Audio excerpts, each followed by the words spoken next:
Hi, thanks for tuning in. It's Susan here, of course. It's just after 1 o'clock in the afternoon UK time on the 9th of January 2024. And I think the majority of the UK public, other of course than the House of Commons, will be so disappointed, if not furious, at the lack of inquiry into the gangs. I won't say too many words because I don't want this to get struck off, but you know exactly what I mean. Well, if you've kept any view on the headlines and the like, you'll know exactly what I mean this morning. And it's so disappointing. And what is getting to me is that I'm part of the problem. In that, for some time now, I have been so annoyed at the corrupt system within UK politics, and I don't just mean at governmental level. We've seen what happened across Scotland, Wales. I don't know much about Northern Ireland. It's at the local level, social work, police. Obviously the NHS now as well, because they're not giving us full story on stuff. So we've lost faith in this.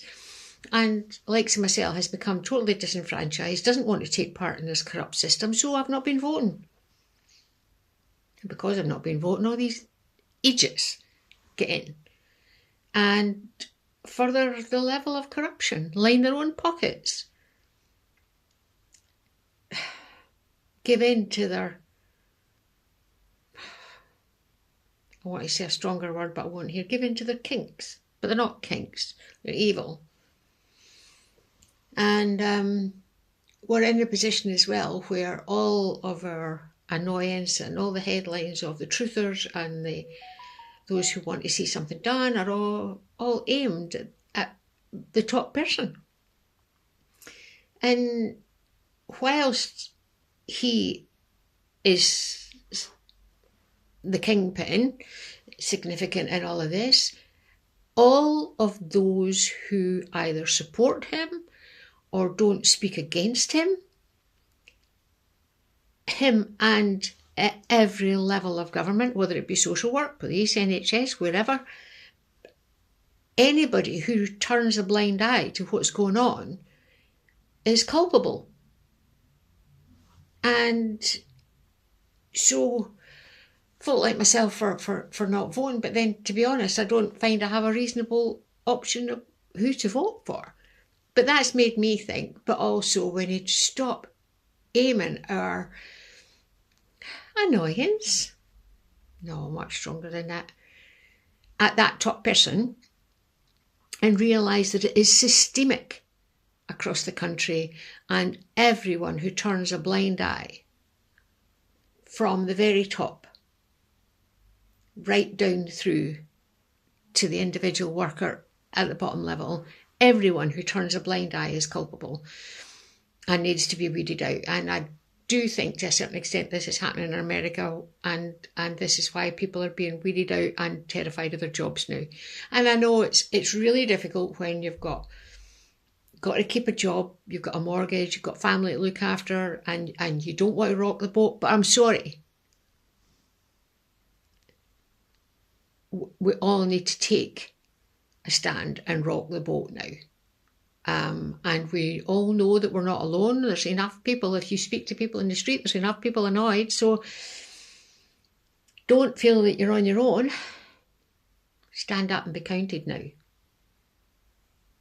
In whatever local way you can. I'm not advocating violence by any manner of means. But just know that if you see it, make a stand.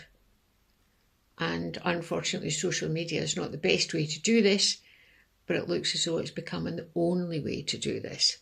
But make sure you got your facts right, because I've just been told that a certain TV station, I don't watch TV, so I don't know who, was more interested in the fake reports than the true reports, thereby nullifying individual support to this cause. So yeah, please, if you see anything happening that you consider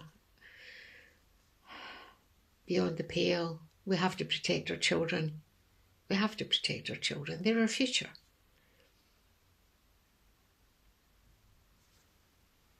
Yeah, they're our future. So please, if you know this evil is about, stand up and be counted, and pray for those that are standing up and being counted. Because even in our prayers, they are getting our support if we can't do anything active. That's all I'm going to say this morning. So again, live, love, be happy.